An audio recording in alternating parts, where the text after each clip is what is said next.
sa book of Mark, chapter 6, verse 45 hanggang 51.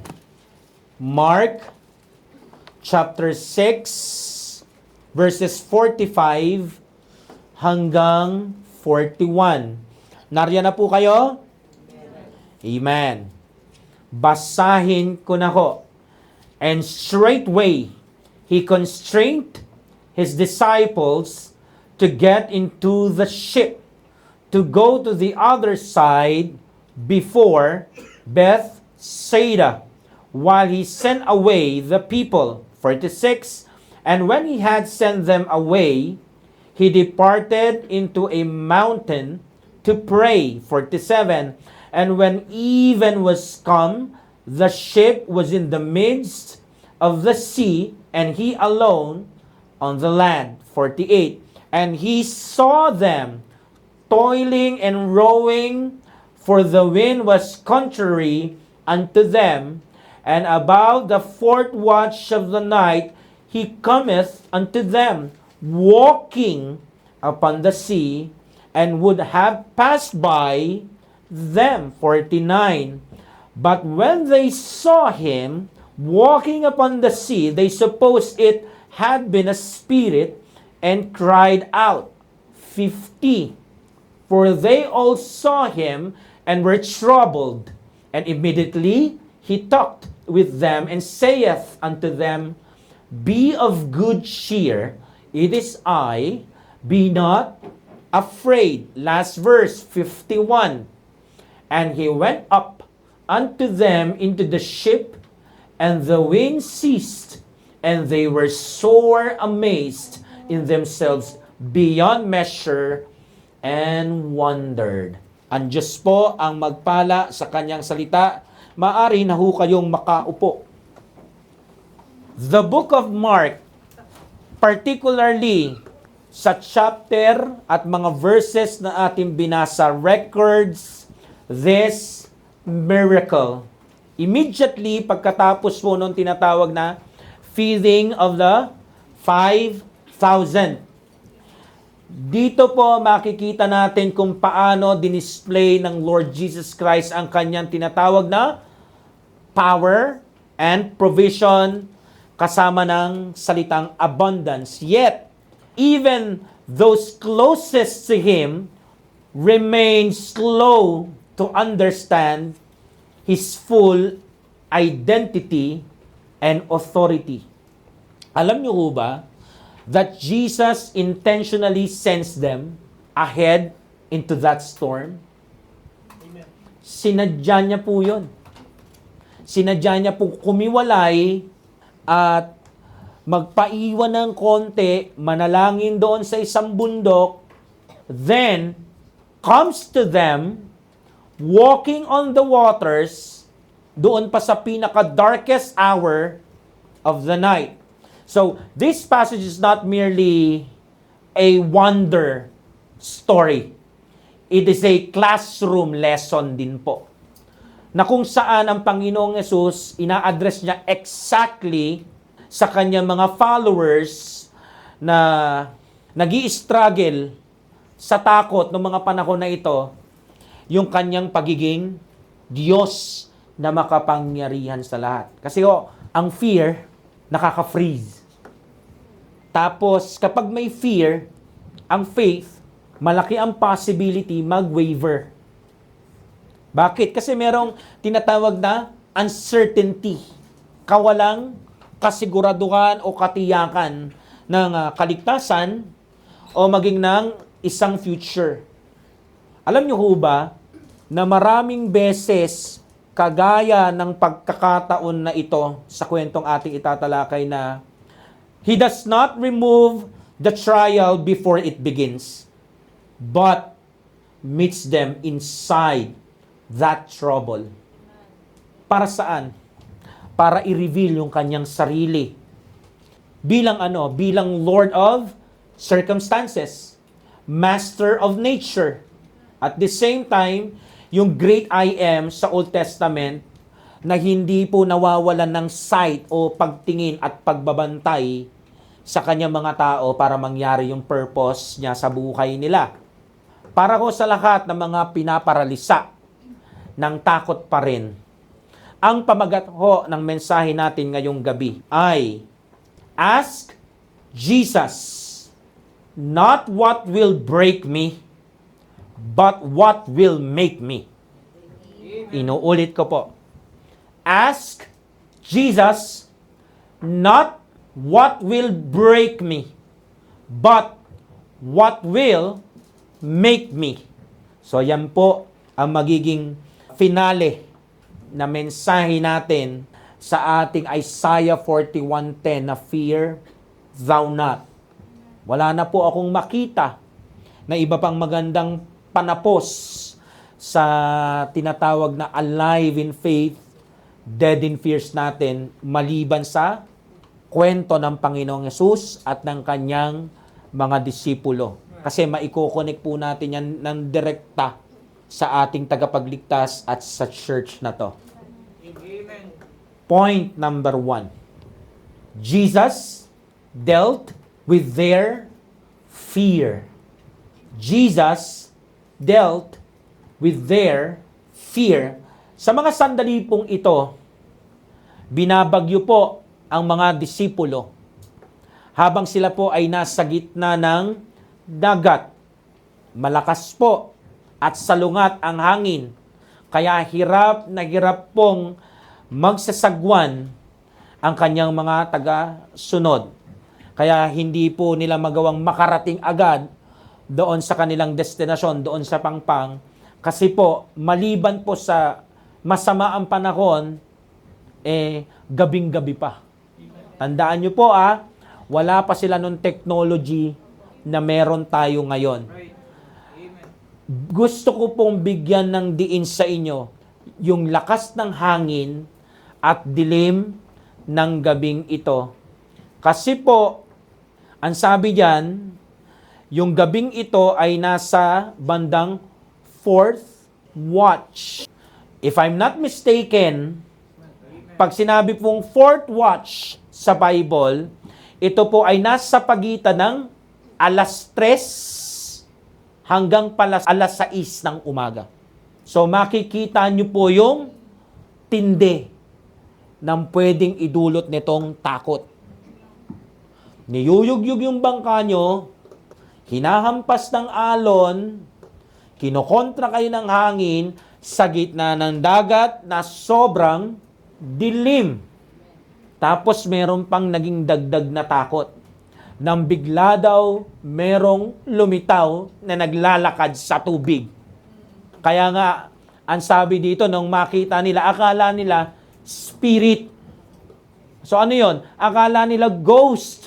Akala nila multo. Kaya yung mga disipulo, lalong nagsigawan sa takot.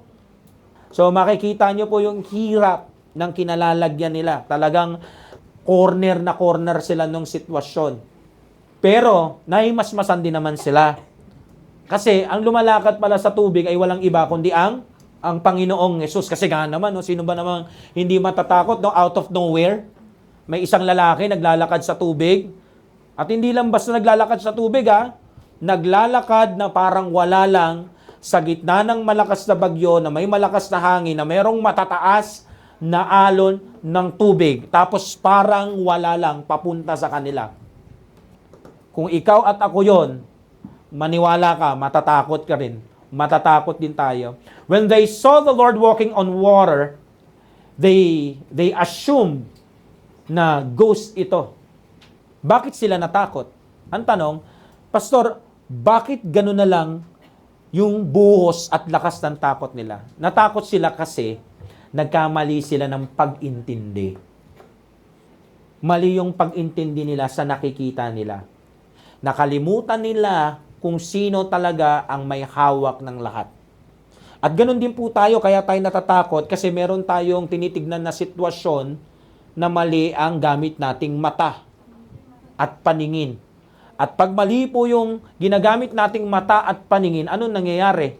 Meron tayong nakakalimutan na isang persona.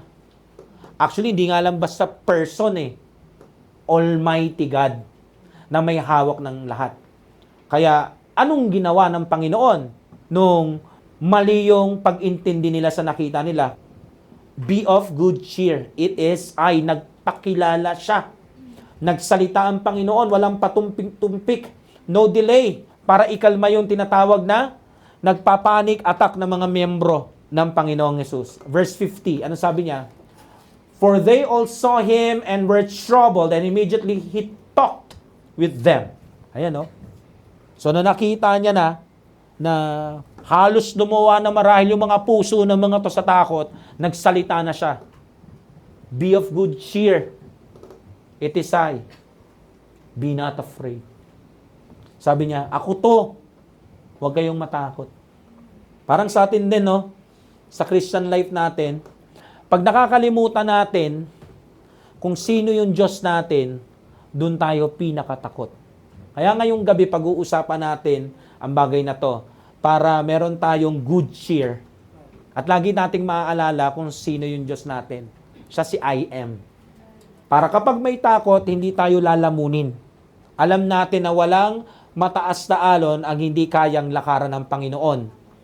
At walang bangka natin ang hindi niya kayang pasukin para samahan tayo. Anong pinagmulan ng lahat ng ito? Unbelief. Unbelief is the limited vision. Parang gaya sa mga disipulo na ito, they knew Him bilang teacher, but not fully as sovereign God, na may control ng lahat ng forces sa nature. So meaning, fear grows when we judge only by sight. Inuulit ko po. Fear grows when we judge only by sight instead of trusting His character. Kung titignan nyo po sa verse 50, it is I. Hindi lang po yan pag translate. Ang ibig sabihin, it's me. Kasi pwedeng ganun yan sa panahon natin Pero yung linya po na it is I, dyan, ay very divine. Very the same divine na name na sinabi doon sa Exodus chapter 3, verse 14. Nung sinabi ng banal na Diyos kay Moses na I am that I am. When the Lord spoke these words, it is I, ang katumbas niyan ay I am that I am. He is declaring, I am the self-existent God. Yung kausap ni Moses, nakausap nyo ngayon. Ako yun. The one who rules over all creation, including the sea, even the violent wind, storm, at yung waves. Ako ang Panginoon nila. In other words, knowledge of who He is always defeats fear. Kapag mas kilala mo ang Diyos mo, mas mahina ang kapit ng takot sa utak at puso mo. So when the Lord entered the boat, ano nangyari? The wind ceased. Automatically, huminto yung malakas na hangin, malakas na alon, malakas na bagyo. Anong pinapakita nito? This shows complete authority of His presence. The trouble didn't fade slowly. It ended completely, immediately. The moment Jesus was fully inside that ship.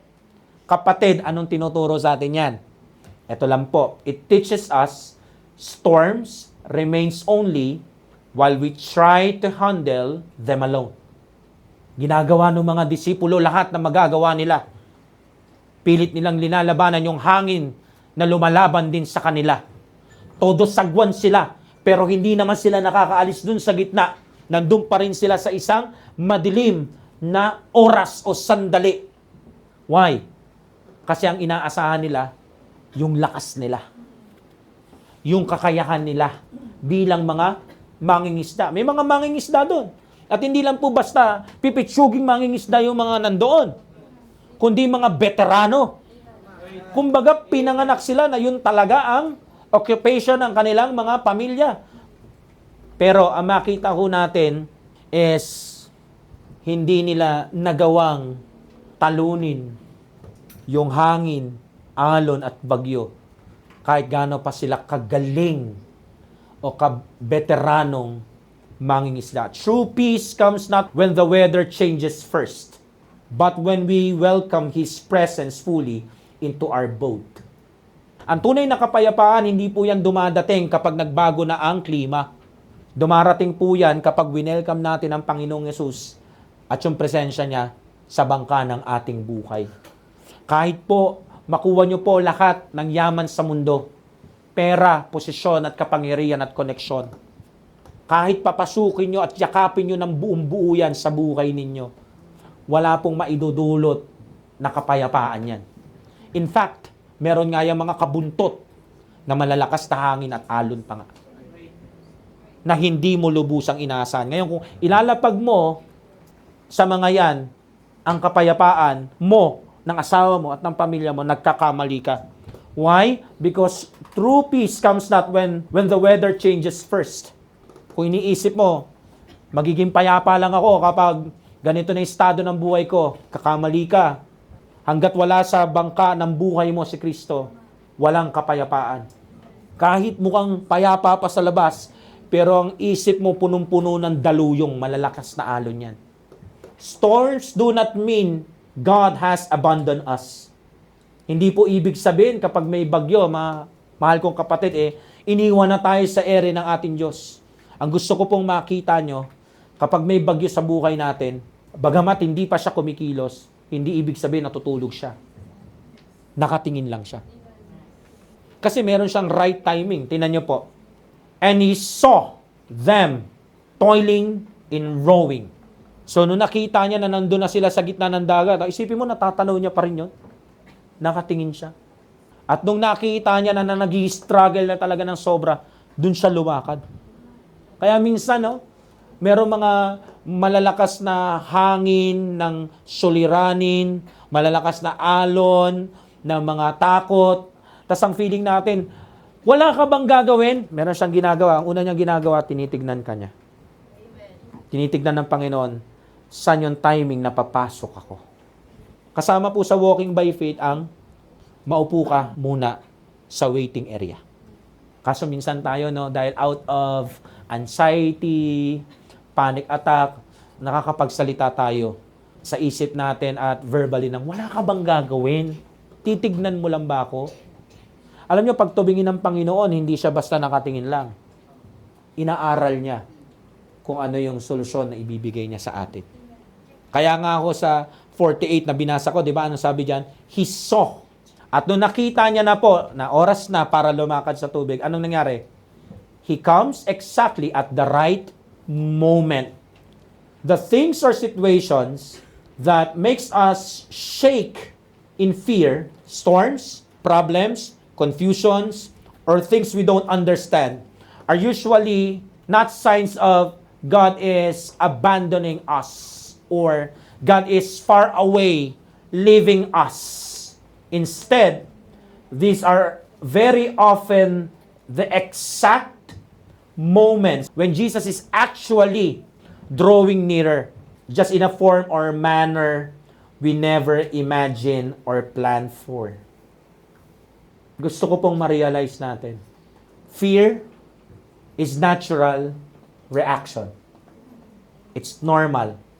But, merong malaking but we must not let it become a ruling response.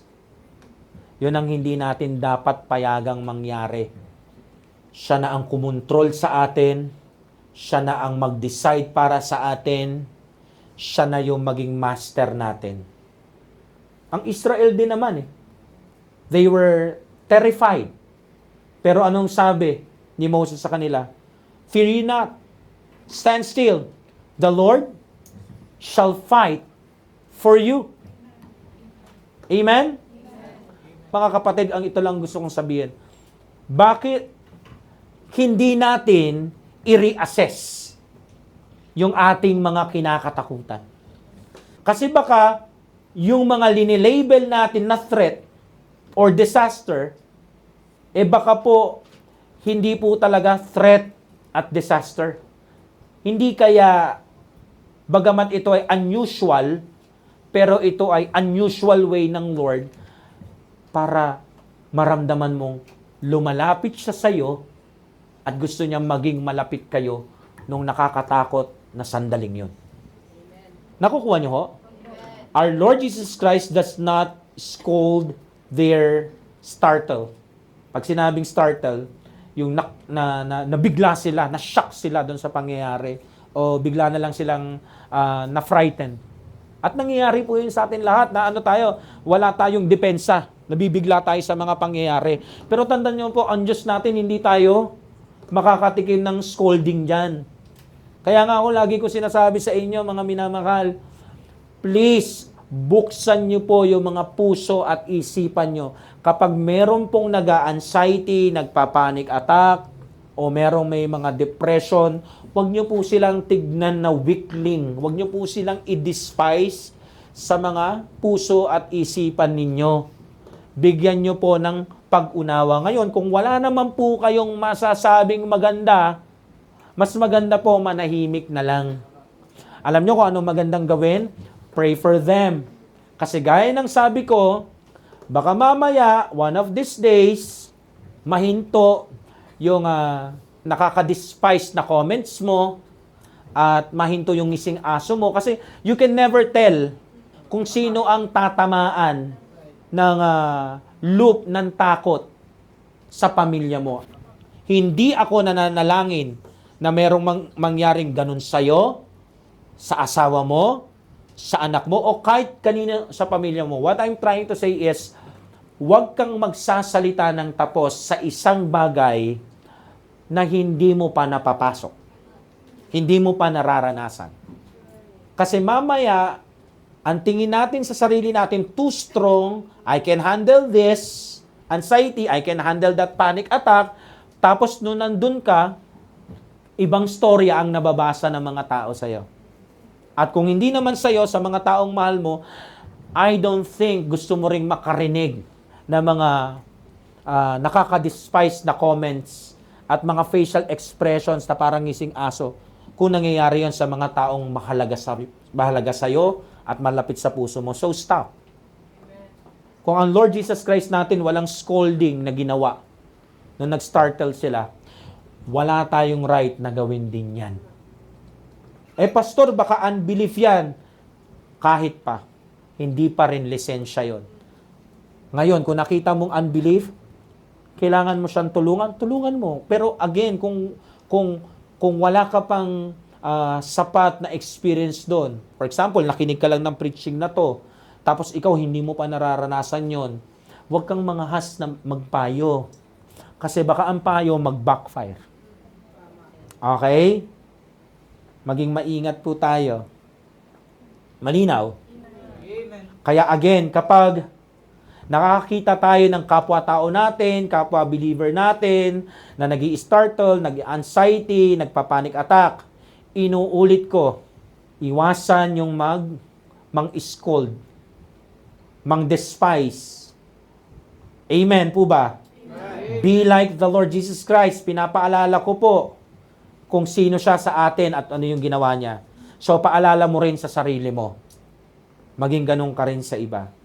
Kaysa tignan mo na weakness nila yon, makita mo rin yun na opportunity para ilapit sila sa Panginoong Hesus. Pray for them. Pray for them. Hindi to oras ng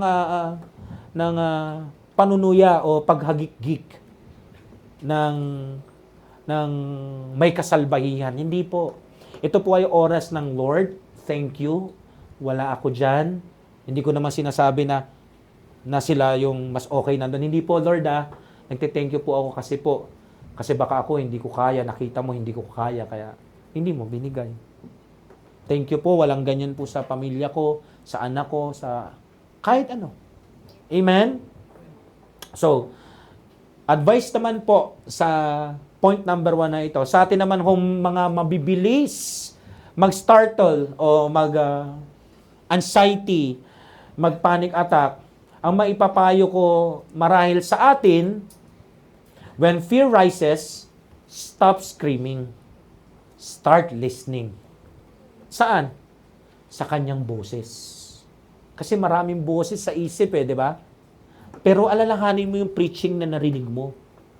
Yung Word of God na narinig mo. Buksan mo yung Bible mo. Buksan mo yung notes mo. Kaya nga ako sa church na to, pinagdadala ko kayo ng notebook at ballpen at King James Bible. Why? Kasi yung buong message, hindi mo naman yun makakabisado. Amen. Pero ang kagandahan po kasi na meron kang notebook, ballpen at King James Bible, meron kang mababalikan. Lalo na kapag umabot ka sa punto na off guard ka, tapos merong frightening na situation, at least alam mo kung kaninong boses ang pakikinggan mo at susundin mo. Amen?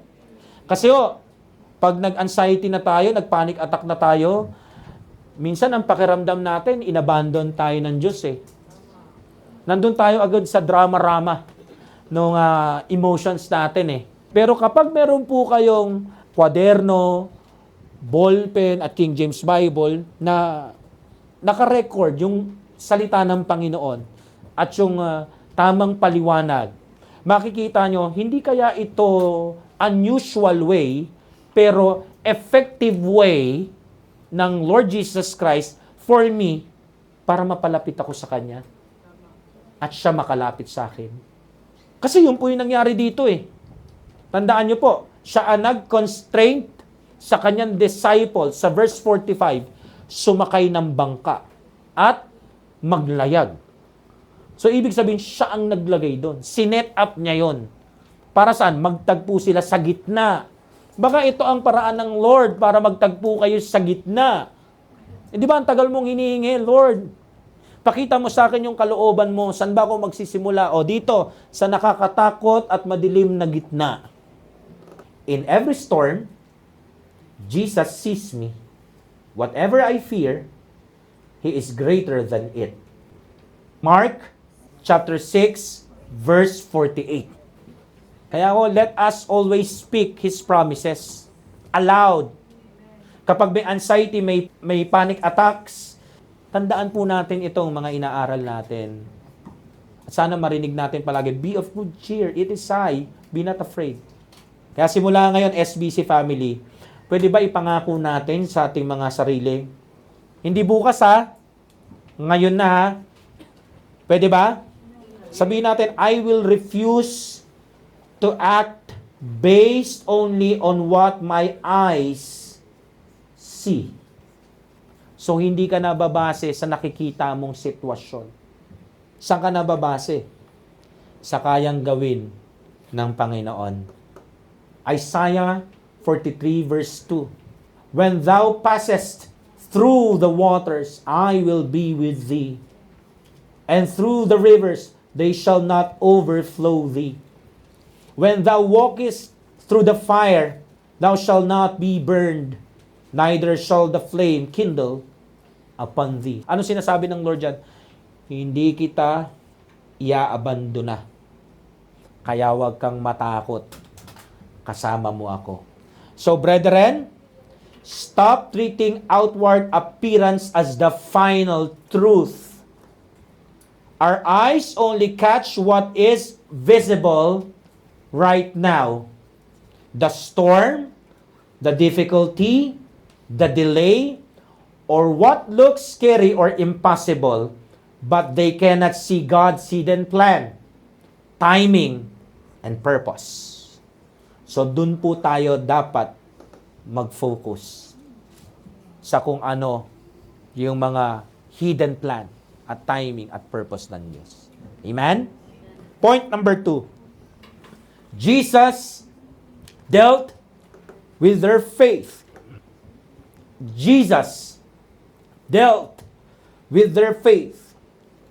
Just hours earlier na witness po ng mga disipulo na to. Yung tinatawag na feeding of the 5,000. Plus pa nga yun kasi hindi pa kasama yung bilang ng mga kababaihan. So, ito po yung nagpakain siya ng fishes and loaves. Pero pagkatapos nasaan sila? Eto sila ngayon. Struggling, wondering sa verse 52. Tignan ho natin. For they consider not the miracle of the loaves, for their heart was hardened. So dito po makikita natin dahil po sa takot, nakalimutan nila yung milagro ng pagpapakain sa 5,000. Para bagang walang ginawa ang Panginoong Yesus bago sila bagyuhin. So anong dapat nating manotice dito? Faith was incomplete and shallow. Yes, they were amazed after he acted, but had not yet learned to trust before seeing the end. Kumbaga, just like many of us, kagaya natin yung mga disciples dito kulang tayo doon sa tinatawag na heart understanding. Hindi po masyadong bumabaon sa atin yung katotohanan na ang Diyos natin ay milagroso. Kaya makikita nyo, di ba? Merong mga Kristiyano, ang sinasabi nila doon sa Facebook nila, pinopost nila, walk by faith. Pero kapag meron ng hard situation, dumidiskarte pa rin ang dumidiskarte sa sarili nilang paraan. Tapos ang salitaan pa, hindi naman pwedeng puro pray lang. Kapatid, hindi naman pwedeng puro diskarte lang. Yun ang dapat mo ring maintindihan. Kasi pwede kang dumiskarte ng dumiskarte dyan nang walang mangyayari kung hindi pa hintulutan ng Lord. Kumbaga, they knew the information about the Lord Jesus Christ. And yet, hindi pa rin nagsisink sa kanila ng malalim na kaya niyang baguhin ang sitwasyon. Di ba maraming Kristiyano ganon? Kaya nga yung ibang mga Kristiyano imbes na lumuhod sa panalangin, gawin lang yung dapat gawin na responsibilidad, hindi po nananalangin. At hindi na po nagiging responsable. Anong ginagawa? Dumediretso agad sa lending app. Sa mga shark loans. So ano nangyayari? Ayun, kinakain sila ng shark. Lulong. Hindi sila makabayad. Mga minamahal, pag ganyan po tayo, ito yung sinasabi natin na faith natin, tapos iba yung ginagawa natin, ang tawag po dyan ay practical atheism. In a way, nagiging atheist ka rin. True faith is not just marveling at miracles. It is building in His unchanging nature. Yun po ang totoong sampalataya sa Lord. Hindi po yung basta masabi lang o makapag-quote lang ng mga Bible verses. Hindi po. Tandaan nyo po, faith collapses whenever we view every fear or trouble as something totally new and unconnected to our history with God. So anong ibig kong sabihin dyan? Yung para bagang nagkukulaps ang pananampalataya ng isang Kristiyano kapag umaakto po siya at ang mentalidad niya ay ganito. Yung para bagang pag merong nakakatakot na sitwasyon, para bagang walang ginawang mga naunang pagliligtas o milagro sa buhay niya ang Panginoon. Pero tatandaan niyo po, kung kayo po ay merong mga mabibigat na pinagdaanan sa nakaraan, tapos iniligtas kayo ng Panginoon, inilabas kayo sa madilim na tunnel na yon, ang ginagawa po dyan, inaalala yon. Kaso ang nangyayari doon sa iba, sa sobrang pag-i-startle nila, biglang nagkakaroon ng pagkabura ng memorya at ng history. Dapat po balikan nyo po yung history. Yun po ang dapat ginagawa natin. Dapat po ganito, dati, binuhat ako ng Panginoon, palabas sa mabigat na sitwasyon na to na hindi ako makabangon. Nagawa niya nga dati yun Uulitin niya lang ngayon. Napatunayan ko na sa dati. Papatunayan ko ulit na totoo ang Diyos ko. At papatunayan niya yan sa akin. Kaso maraming mga ligtas po, hindi ganyan Para baga ang kuling katapatan ng Lord sa kanya, yung kaligtasan ng kaluluwa niya sa impyerno, hindi po yun ganon. Alam ko natin na hindi yung ganon. Tandaan niyo po limited faith leads to hardened hearts. Deeper faith leads to knowing rather than just wondering. Kasi kapag ang faith ng isang Kristiyano malalim, hindi lang po yan matutulala sa sobrang bigat ng problema o nakakatakot na sitwasyon. Lalabas po yung files ng faithfulness ng Diyos. Kaya pag nakakita po ako ng mga young people dito minsan, nakikinig, nakatulala, nakaganyan, tapos ang problema, school, yan yung problema mo. Nung high school ka, nilabas nga niya, nakagraduate ka. May problema ka na naman ngayon. Ngayong college ka, incomplete po ako. Tapos nakatulala ka, ba't ka tutulala? It's about time na hukayin yung history. Tapos ikumpara mo, ano mas mahirap? Yung dati o ngayon? Pag nakita mo, same. Oh, the same pa rin ang Diyos ko. Amen. So ba't ako matatakot? Alam nyo ho, ang realidad, the Lord Jesus Christ tests our faith not to break us, but to strengthen us. Kumbaga, like gold refined in fire. So wag mong katakutan na isalang ka doon. Hayaan mong isalang ka niya doon. Naalala nyo yung tatlong Hebrew nung sinalang sila ni Nebuchadnezzar doon sa fiery furnace? Hindi sila natakot. Why? Kasi kilala nila ang Diyos nila. At nung pinanindigan nila yung Diyos nila, ano pong nangyari? Kinatagpo sila sa gitna Right. ng nagbabagang apoy ng fiery furnace. Nino? Ng Son of God. Kailangan nyo pong hukayin sa memorya ninyo ang dokumento o mga files ng katapatan ng Diyos sa buhay ninyo. Lalo na kapag meron pong nakakatakot na nasa harapan natin. Faith grows not when the seas are calm, but while we are rowing hard against the wind. Di ba nga? Kahit si Abraham, naniwala siya sa pangako ng Panginoon. Pero anong testing sa kanya? Ihain mo yung anak mo, yung nag-iisang anak mo, yung future ng lahi nyo. Pero, nakita nyo bang naglupasay si Abraham? Resulta ng sobrang takot? Hindi po. Maaga siyang gumising para sa 3 days journey. Nagtiwala siya sa Panginoon. At doon sa ibabaw ng bundok, ang sabi niya, magpo-provide ang Panginoon ng ihain. Kinatagpo siya. Namatay ba yung anak niya? Hindi. Ang problema kasi sa atin, mga minamahal, nauunahan tayo palagi ng mga pag-overthink natin. At dahil sa pag-overthink natin, ano tayo? Rowing tayo ng rowing. Nag-i-struggle ka, gusto mong makarating dun sa pangpang ng sarili mong gawang kapayapaan. Hindi ho ganon. Hindi po tayo all-powerful. Ito po ang dapat nating gawin. Papasukin mo si Jesus Christ sa bangka ng isipan at puso mo, ng buhay mo. Makikita mo, hihinto yan. Alam niyo po, admiring God's power is good. Yet, it becomes empty if I still fall back into fear and doubt when I face another storm.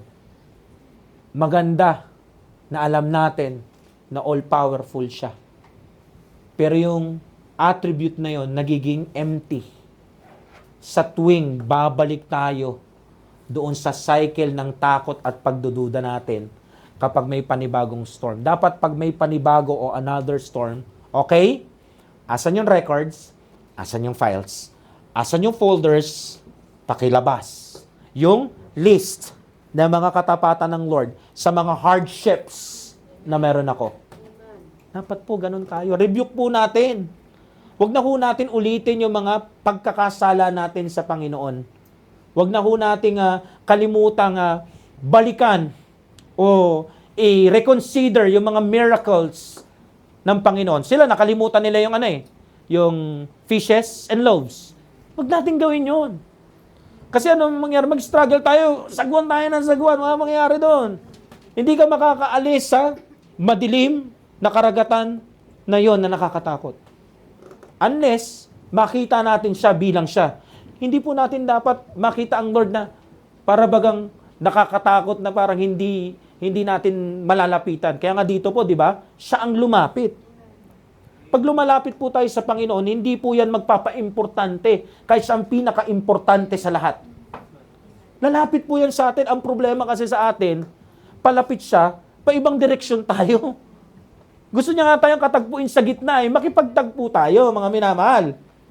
So, past proofs from the Lord are meant to fuel present trust. Kapatid, ang daming ginawa ng Panginoon sa iyo after mong maligtas, after mong maging miyembro ng church na to, after mong maging Kristiyano. Ang dami mong ebidensya ilapag mo sa harapan ng bawat takot at pagdududa. Lalo kung alam mo na sinisikap mo hindi sa nagmamalinis ka o linis-linisan ka. Parang si Hezekiah, alam mo na, sinusunod mo siya. Ibalandra mo yon sa harapan mo. At i-present mo sa Diyos, Lord, ito yung mga sinunod ko sa iyo. At the same time, ito yung mga naaalala kong ginawa mo. Pambira, kahit ikaw na makakabasa ng mga katapatan ng Lord na yun sa buhay mo, mula dun sa binigyan kanya ng lakas para magtapat sa kanya at sundin siya, hanggang sa napatunayan mo, sa pagsunod mo, tapat nga siya. Pambira, ikaw ba, hindi ka pa makukumbinsi nun? Hindi ba lalakas ulit yung apoy ng pananampalataya mo? Parang binuhusan ng tubig yung takot mo. At binuhusan ng gasolina yung pananampalataya mo. Maniwala ka sa akin, gagapang yan sa buong pagkatao mo, ikukonsume ka ng katapatan ng Lord. So mga kapatid, normal reaction yung may fear. Mag-startle, mag-anxiety, mag-panic attack. Pero, hindi yan ang lugar natin. Hindi yan ang silid natin. Hindi tayo pwedeng ibilanggo niyan. We are more than conquerors. Ang dapat nating maintindihan, may Diyos tayo. They forgot what they had already heard and seen sa Lord. Diba? Nakita nila, dumami yung isda, dumami yung tinapay. At narinig din nila, nakakain lahat, sobra pa. Seen and heard. Ikaw rin meron ka rin mga na-seen at meron ka rin mga na-heard sa buhay ng ibang mananampalataya at sa buhay mo mismo. Please naman, huwag natin ulitin. Huwag na natin gayahin, huwag na natin gawing cycle. I suggest mag-build up tayo ng spiritual memory log. At sikapin mo lagi ka naka-log in. Anong password? It is I. Amen? Gawa ka ng list ng mga panahon na kung saan ang Lord Jesus Christ nag-provide, nag-protect. Amen? Para hindi ka namin makikita kung saan-saan ka naglalakad. Tulala, mag-isa, lonely boy, lonely girl. Alam mo, ilabas mo yung record ng katapatan niya. At hindi ka tatamaring magsimba. Hindi mawawala ang kaligayahan mo sa pag-worship sa Panginoon. Pag Sunday at yung iba pang mga schedule natin sa weekdays. Hindi mo magiging dahilan niya. Alam mo anong mangyayari? Lalo kang ma-fuel. Magkakaroon ng drive na lalo magsimba. Pambihira. Nangyari na to dati. Uulitin lang niya. Kung mas matindi, di tignan natin kung gaano ka-almighty. Pero pag nakita mo kasi yung list, tapos yung isang bago mong problemang napakalaki, tapos lagpas 10, lagpas 20, lagpas 50 yung list, may kita mo, isa lang to, alam mo na kung anong tutubo sa'yo Tiwala. Amen. Kaya next time na may trouble, o yung trouble mag-start, recall. Recall one previous deliverance at sabihin mo, you did it then, you are still able pa rin. Amen? Jesus Christ is the same yesterday and today and forever. So simula ngayon, stop asking, Lord, how long?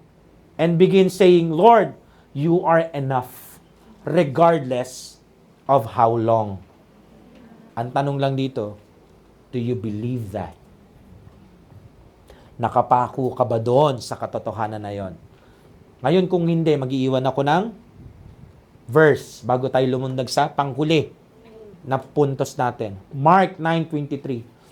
If thou canst believe, all things are possible to him that believeth. Sino may sabi? Kahit di ka nagtatanong, ang nagsabi, ang Lord Jesus Christ mismo. So narito pa rin ho tayo sa mensaheng pinamagatang, ask Jesus, not what will break me, but what will make me. Mukhang naiintindihan nyo na, no? Yung ibig sabihin o yung content ng title. So ang mga nakakatakot na sandali sa ating buhay, hindi po yan pinahintulutan para i-break tayo o wasakin tayo. Kundi para i-make tayo at buuin tayo na namumuhay sa pananampalataya. Point number 3. Jesus dealt with their future. Jesus dealt with their future. So, ipinadala sila ng Panginoong Hesus patungo sa Bethsaida. Kahit na ang dadaanan nila ay puno ng kadiliman at bagyo. So, anong sinasabi ng verse 45 sa atin?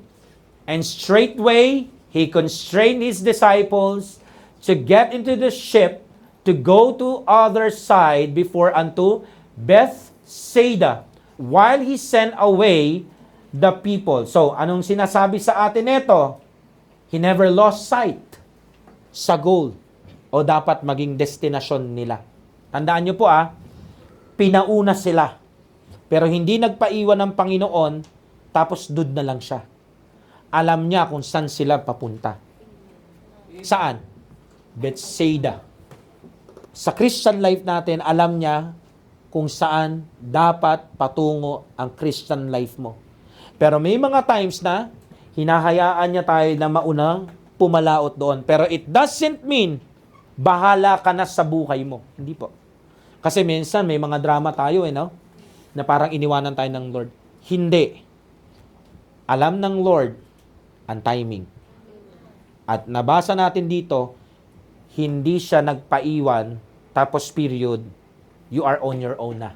Hindi po. Sumunod siya. He never lost sight of the goal. He was just working through the journey itself. Para saan? To get them ready.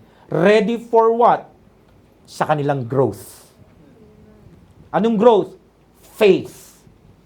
Kasi alam ng Lord na hindi nila na-catch yung feeding of the 5,000.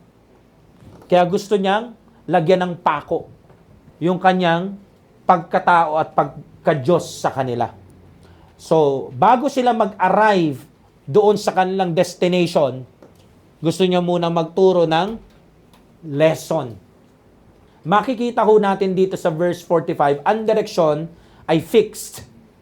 Kahit pa ang storm ay nag-change ng conditions ng dagat, pero never po nagbago yung command ng Lord na ito yung destination nila. In other words, ang timing ay laging nasa Panginoon. Kahit sabi mo, parang ang sama ng panahon. Pero kung yun ang gusto ng Panginoon na timing sa buhay mo, yun ang mangyayari. For example, kung kailan ka namatayan, doon ka tinatawag ng Panginoon na magpastor. Pwede mo sabihin, bakit naman ngayon mo pa ako tinatawag? Yan ang sabi ng Panginoon, ito na ang timing. Bakit naman kung kailan pa doon sa pinakamadilim na sandali ng buhay ko, He arrived, fourth watch, madaling araw, pinakamadilim na oras sa dagat. Ngayon nga meron na tayong mga high na technology. Pero try mo, pumunta sa gitna ng dagat, 3:00 sa madaling araw. Maniwala kayo sa akin, kung ordinaryong bangka lang yan, na mga mangingisda, makakaramdam ka pa rin ng kakaibang eerie feeling. Yung maliwanag nga, tapos nakita mo, blue, tapos sobrang dark blue, tapos nagiging itim na yung dagat, tapos di ka marunong lumangoy. Yung marunong ka nga lumangoy, iba pa rin feeling mo Ito, madilim na oras ito. Alam nyo, minsan, parang pag tinignan mo, wala sa timing ang Panginoon. Bakit kung kailan pa yung pinaka takot ka, nagpapanik ka, pinakamadilim na sandali, bakit dun ka pa nagsasabi ng ganyan? Kasi nga, ang Diyos, meron siyang mga unusual way. Pero alam niya, yun yung perfect timing kasi yun yung pinaka-effective na way sa'yo at sa akin. Kasi kung titingnan mo, that is the last possible hour of the night na pasusuungin sila. Di ba pwedeng yung maaga na lang para maaga tayo makarating sa Bethsaida? Bakit kailangan kung kailan madaling araw? Doon mo kami. Kaya nga sabi dito, constraint. Alam nyo ba ibig sabihin ng word na yun? Pinilit sila. Parang sinasabi natin, Lord, wala naman sa timing. He never comes too late. Hindi po nawawala sa timing ang Lord. At minsan naman, kapag kung nandun pa tayo sa madilim na sandali, sasabihin natin, Lord, late na yung dating mo. Ba't ngayon ka lang nagsasalita? He never comes too late. He only comes exactly on schedule.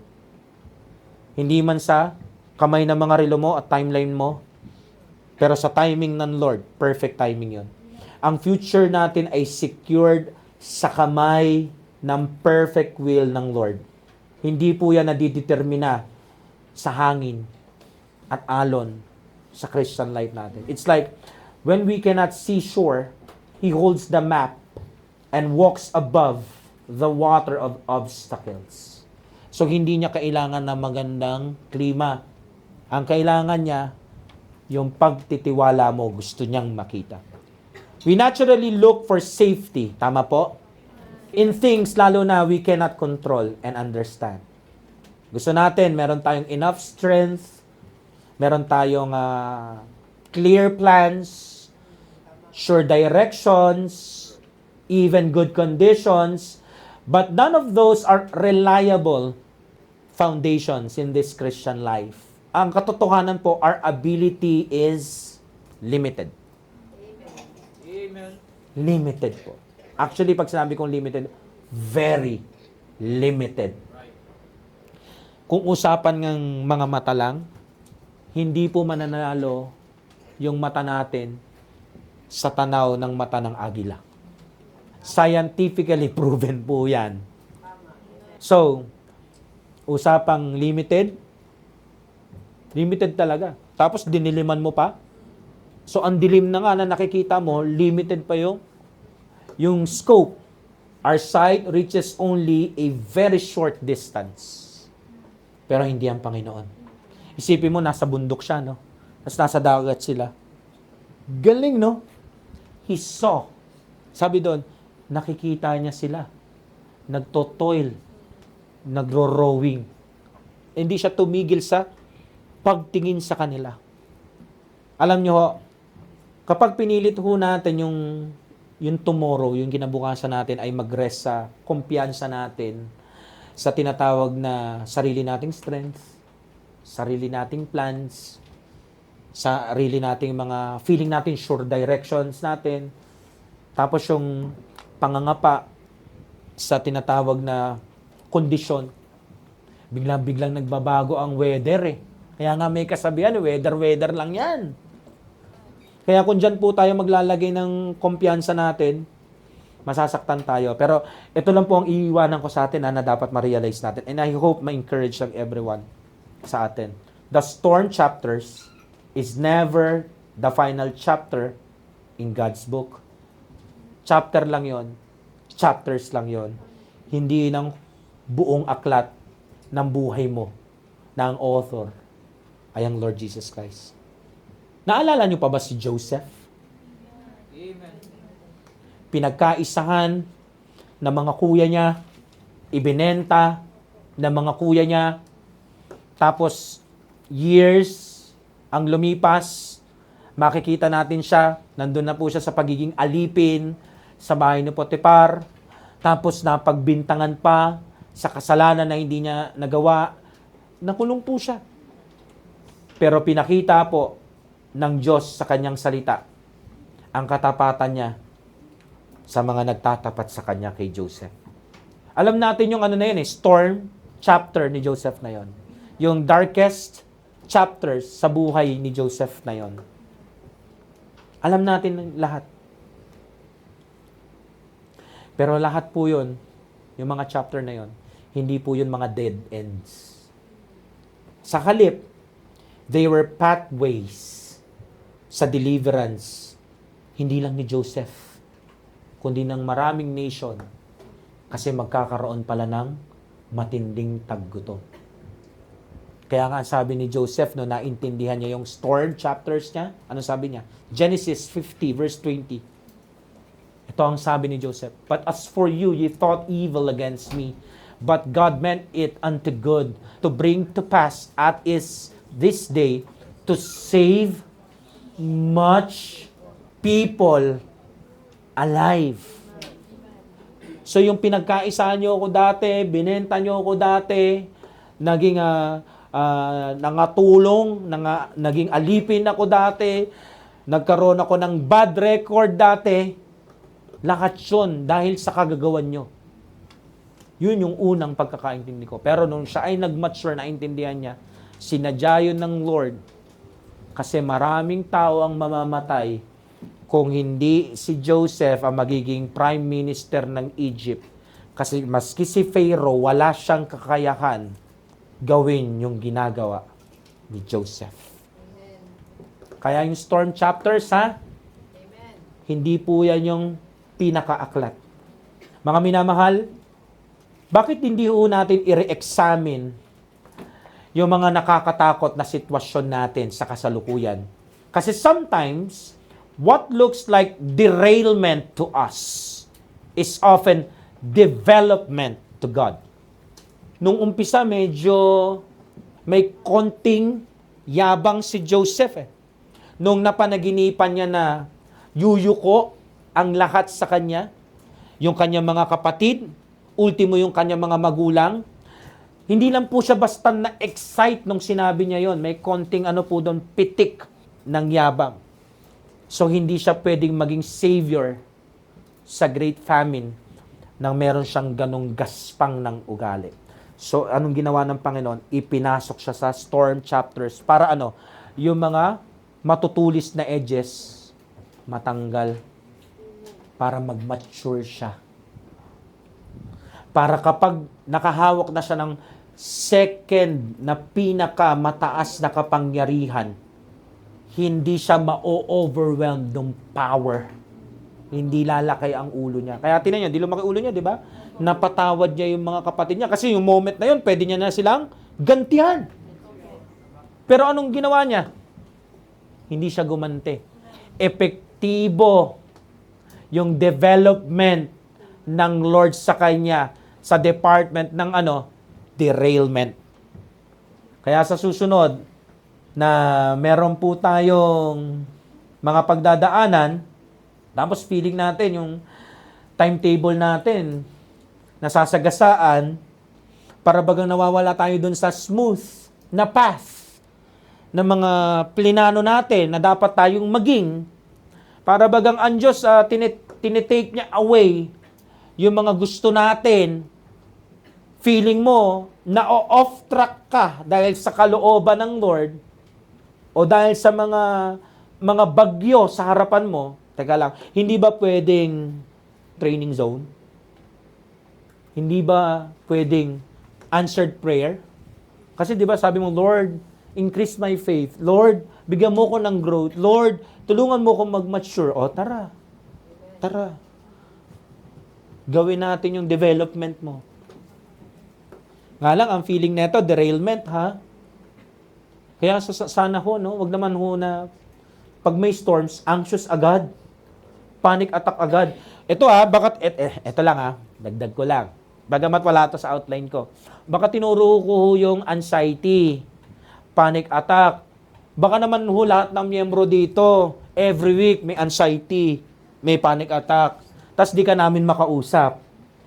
Hindi po porket nag-alala ng konti, medyo nabigla ng konti, masasabi nating anxiety agad o panic attack agad. Hindi ba pwedeng medyo nabigla lang? Kasi parang minsan nagiging doktor na tayo Anong nangyayari? Nag-aano ka dinadiagnose mo yung sarili mo Minsan nagaganon tayo, konting ganito. Dahil naituro ni pastor, gusto mo ngayong umacting na meron ka anxiety at panic attack. Kaya pag sinabi na ni Sister Weng, dito ka umupo, wait lang, may panic attack ako. Ginagamit mo sa hindi pagsunod. Kalokohan po yun. Nabanggit ko lang. Kasi mamaya, di ba sabi ko nga doon sa mga nakaraang preaching ko, ayoko po na magagamit ako at yung preaching ko at yung mga message dito at yung mga talata sa Bible para pandepensa sa mga bagay na selfish at kasalanan. Tinuro ko po ang mga bagay na yon at sana maging responsible ang bawat isa sa mga turo na yon, hindi para gamitin sa pangsariling kapakanan o lalo na sa kasalanan, kundi para iwasan ang dapat iwasan. Kasi kayo rin po, bahala kayo, baka anihin nyo yan. Aanihin nyo yan, for sure. Kayo rin po, baka paluin kayo dyan, tsak papaluin kayo dyan ng Panginoon. Mga minamahal, wag naman ho agad deklara tayo ng deklara na anxious ako, may panic attack ako, napaparalyze ako. Kasi mamaya kakaganyan nyo. Si Satan, nakikinig yan eh. At sabihin, nakakakuli na to si brother at si sister. Iba naman yung ina-anxious ko, iba naman yung pinapanik at ako, siya yung putak ng putak ha. Di ba? Wish granted. Di ba? Mamaya ipaparcel sa'yo yan. Makikita mo, wala ka namang hiniling, ay wala ka namang binili, pero nakapangalan na sa'yo. Ingat kayo. Kasi darating yan, huwag nyo nilalaro-laro si Satanas, nakikinig yan, alam niya na wala ka anxiety, wala kang panic attack, mamaya bigyan ka, hindi ka makapagtrabaho, mawalan ka ng trabaho. Amen? Pag walang bagyo, appreciate natin yung sunshine. Amen? Amen. Yung iba nga nagtotoil at nagro-rowing, naghahanap ng liwanag eh. Ikaw na nasa liwanag, give me darkness. Kaya ko, hindi na para ma-anxious tayo agad, mag-panic mode tayo agad, ma-paralyze tayo agad dahil sa takot. Ang gusto ko pong i-reconsider natin kasi baka mamaya, what looks like destruction to our eyes is actually construction work in God's hands. Kala mo yung storm pinadala para bigyan ka ng distraction. Hindi pala. Meron palang itatayong construction work ang Panginoon sa'yo. Yung mas better na anak ng Diyos sa katauhan mo. Sayang naman yung project ng Lord sa buhay mo, kundi matutuloy. Kasi puro takot ka lang. Kaya rebuke na po natin yung maling mental attitude. Yung tipong, if God cared, He would have stopped this earlier. Pero dahil hindi niya pinatigil, hindi ako love ng God. Hindi po dapat ganyan ang mentalidad natin. Instead, sabihin natin, Jesus is working through it. Siguro, not around it, but through it. Nung nirescue niya, yung 3 Hebrew, hindi naman po siya nandun sa labas ng fiery furnace, hindi around. Hindi outside. Anong ginawa niya? Dumiretso siya sa loob. At ito mga disipulo na to, nung binabagyo sila sa madilim na gitna ng karagatan, hindi naman siya nagpaikot-ikot lang dun sa bangka. Anong ginawa niya na nakalapit siya? Pumasok siya dun sa bangka. Our Lord Jesus Christ does not simply erase the trouble or take a shortcut around it. Sa halip, He enters the situation, walks upon its waves, and uses the pressures and darkness to shape, test, and strengthen us until we reach the other side safely. Laging ganyan po ang setup ng banal na Diyos. Mula Old Testament hanggang New Testament. Kaya, pakibitawan na po yung timon. Huwag mo nang ipagpilitan na ikaw ang magmamaneho ng Christian life. Paano ko naman gagawin yung pastor? Huwag mong labanan yung bagyo. Hayaan mo lang yan nandyan. Sa halip, iwanan mo lang bukas na bukas yung bangka ng buhay mo. Hayaan mo makapasok ang Panginoon sa bangka ng buhay mo. At kapag nagtungo siya doon sa lugar na kung saan nandoon yung timon ng buhay mo, which is yung puso mo. Hayaan mo siyang pasukin yon. Hayaan mo siyang hawakan yon. Hayaan mo siyang maging kapitan. Hayaan mo siyang malayang makasampa, makapamuno sa bangka mo. Or should I say, sa buhay mo. Let us all be crucified with our beloved Lord and Savior. Kahit sa gitna na nakakatakot na stormy sea ng ating mga buhay. Sa ating pagwawakas, gusto ko pong iwanan itong truth na ito. Fix your eyes on His calling, not the weather report. He sent you forward. Trust Him. Trust Him. Na ano? You will arrive safely. Mga minamahal, kung hindi po kayo naniniwala sa akin, sa lahat ng mahabang mga pinagsasabi ko, sa lahat ng mga pointers sa mensaheng ito na lang. Ask Jesus na lang. Personally, sa bahay nyo, basahin nyo tong talatang ito. At opisyal ko pong isinasara yung ating tinatawag na tema ngayong buwan, na Fear Thou Not. At sinasara ko yan sa dapat huling person na pag-iwanan natin ang lesson na to. Walang iba. Ine-present ko sa inyo ang Panginoong Jesus natin. Amen. Shall we pray?